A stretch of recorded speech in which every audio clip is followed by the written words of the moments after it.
Welcome. I'm Janesta Walker, and I'm the Education Superintendent for the Chesapeake Conference. And I'm so happy to be here today with three of my principals from across the conference. And we would like to share with you some of the exciting things that are happening as we plan for the reopening of our schools this fall. I have with me Tizanna Bowerman, who is the principal of Spencerville Adventist Academy.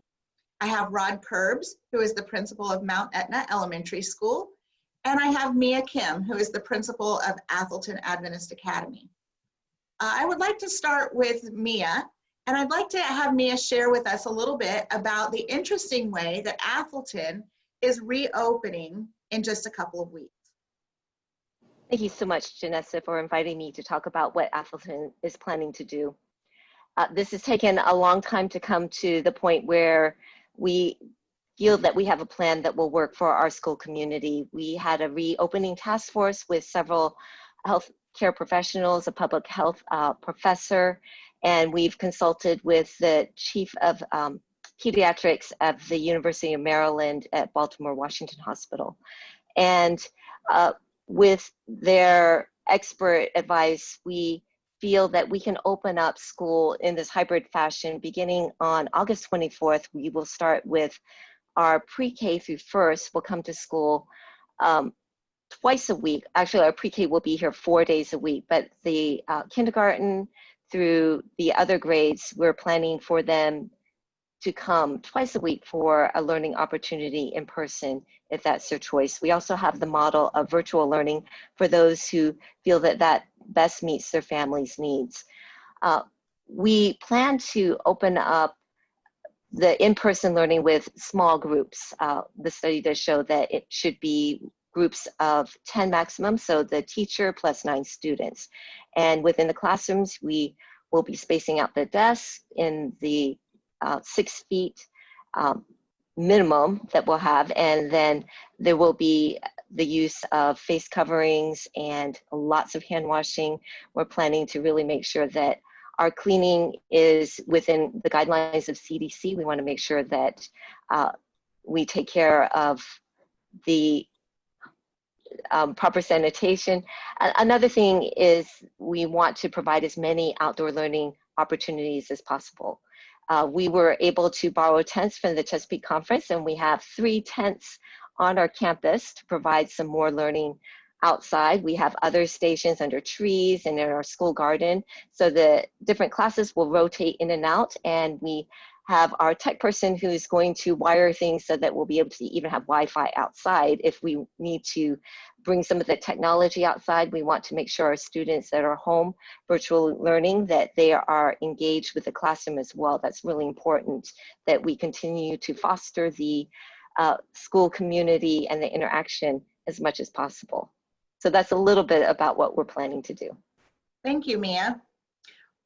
Rod Curbs, our principal of Mount Etna Adventist Elementary, is in a unique situation. And I'd like for him to tell you a little bit about how the pandemic has impacted his enrollment and how they're handling these things at Mount Etna. Sure. You know, when we shut down for 3 months, we were all under this impression that we could be back to school at any moment. And then that didn't happen, and we finished the year out. It was really disappointing for a lot of people, and we're situated in kind of like suburbia out here, where most people will live out here and then commute into the city, and so we serve a large working population, commuting population, and they're looking for a school that is quiet and small and out in the country. And we kind of fit all those descriptors. In this county, there are actually 15 private schools to choose from. And somehow our word of mouth is getting out that, you know, this is the place to be. The class sizes will be small. It's a Christ-centered program. And when the month of July hit and word got out that we could potentially be in person, and then the public schools made the decision to not be in person, we were extremely busy, and it has not stopped.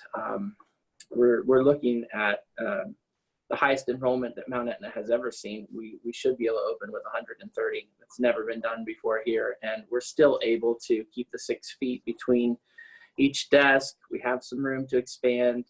We have sneeze guards coming. We have all these protocols in place, and it should be an adventure.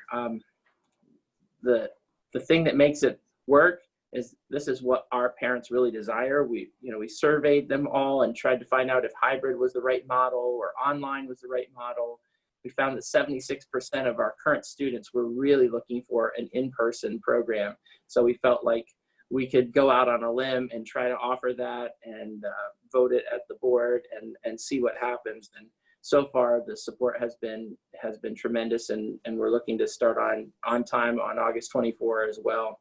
The text that keeps coming to mind as we go into this adventure is John chapter 9 verse 4, and it says, "I must work the works of him that sent me while it is day. The night cometh when no man can work." And I feel like we all got to experience the night already, just kind of like a little taste when we had that forced shutdown for COVID, and we don't know what the year holds. We don't know how long we can stay open. We don't know if there is going to be another spike, but we know that there are kids that need to be served, and so we're going to provide a program for them. Thank you so much, Rod. Tizanna Bowerman is a wonderful blessing to our conference, because the experience that she's had with distance learning has been a great support to all of us. Tizanna has run a distance learning program in the past and has been able to share some of her expertise with our teachers across the conference, and she will be doing that again with her team coming up for our August 12 in-service. So I've asked her to come and talk a little bit about distance ed and what she can share with us about being prepared for the type of instruction that we're going to need to provide in the coming months. So welcome, Tizanna. Thank you, I appreciate it. You know, our conference is blessed. We have incredible teachers. They're passionate about working with children and dedicated to the profession and determined to do whatever they need to be able to share Jesus while they're educating students. Being a successful teacher today means being able to set aside those personal emotions and everything that's associated with the pandemic, and being able to focus on the needs of what's happening in our classroom and what we need to be able to do to meet the demands that we're facing in our field today. On the surface, being flexible sounds like a pretty common expectation for educators, but I think it goes a lot deeper than that. There's an educational spectrum that ranges from a traditional on-campus model to a full online model. We might be asked to begin online and then transition to a blended scenario. Another school might start on campus, but then have to move quickly into an online platform. So while each of our schools has their individual reopening plan that meets their local needs and regulations, they all have to be prepared for multiple scenarios. The core concepts of education as a whole are the same. It doesn't matter if you're teaching on campus, online, or in a blended program, but the concepts take a unique shape for each of those scenarios. Last year, education moved pretty abruptly from an on-campus program to remote learning. But this year, we're able to identify norms that are unique to an online platform. And it allows for that purposeful, intentional change. Having the ability to move a full educational system between scenarios requires us to see every element of our profession from a very different perspective, from a different angle. Our Chesapeake Conference teachers provide a high quality education to our students, but now we're having to ask ourselves, how do you provide a high quality education online? Our teachers have been studying best practices for online education. We've redefined schedules, we're learning new software programs, and we're having to think outside of the box for ways to establish relationships and grow a community. Our schools are expanding technology abilities, sharing ideas and resources. And I think for me, that's been one of the exciting things. You've been able to see how everybody kind of pulls together to respond to a crisis. And they're doing it with professionalism and strength. So that's encouraging to be able to see that, to be part of that experience. I've been in education for about 20 years, and most of that's been in Adventist education. So, you know, I grew up believing in that power of having children experience Jesus, whether they're at home or at church or at school. And I've been able to personally witness the impact that it makes on a child when they grow up with teachers at church and church members that are supporting them at their school events. Children naturally grow up just testing boundaries of how they're raised. That's just part of the learning experience. So the people they're connected to are the ones that they imitate and model in life. And today, things are difficult, and we have this golden opportunity in front of us to model strength and unity to our children.